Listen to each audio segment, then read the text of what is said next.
Chapter 7. To the East. Jack and Annie stood still for a long moment. Annie spoke first. "Well, I guess the tall ninja was pointing to the east," she said. "I guess that's the way we go." "Wait," said Jack. "I need to write some stuff down." He took out his notebook. In the moonlight he wrote, "Number 1, use nature. Number 2, be nature. Number 3, follow nature." "Look, Jack," whispered Annie. "Do I look like a ninja?" He looked at her. She had pulled her sweatshirt hood over her head and tied the strings tightly. She did look like a ninja, a very small one. "Good idea," Jack whispered. He pulled his hood up too. "Okay, let's go," said Annie. Jack put his notebook away. Then he and Annie headed east into the woods. They slipped between the trees, and more trees, and more trees. All the trees looked the same. Jack got confused. Were they still going in the right direction? "Wait," he said, and he stopped. They both stared at the woods around them. "Do you think we're still going east?" "I guess so," said Annie. "We can't just guess," said Jack. "We have to know for sure." "How do we do that?" said Annie. "We don't have a compass." Just then, the master's words came back to Jack. "The ninja master said to use nature," he said. "How do we do that?" said Annie. "Wait, I remember something." Jack closed his eyes. He remembered something in a camping book. Now, what was it? He opened his eyes. "I've got it. First we need a stick," he said. And he picked up a stick. "Here," she said.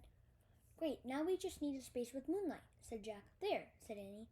They moved into a moonlit space between the shadows. "Now push the stick into the ground," Jack said. Annie pushed the stick into the ground. "The stick's shadow looks like it's more than 6 inches, said Jack. "What do you think?" "It looks like it," said Annie. "Okay, then that means the shadow's pointing east," said Jack. "Neat," said Annie. "So that way is east," Jack pointed to a new direction. "At least I hope it is." "We're real ninjas now," said Annie. "Yep, maybe we are. Come on." They took off, heading east, they hoped. Soon they were out of the pine woods and walking down the rocky mountainside. They moved slowly from rock to rock. Finally, they rested against a giant rock.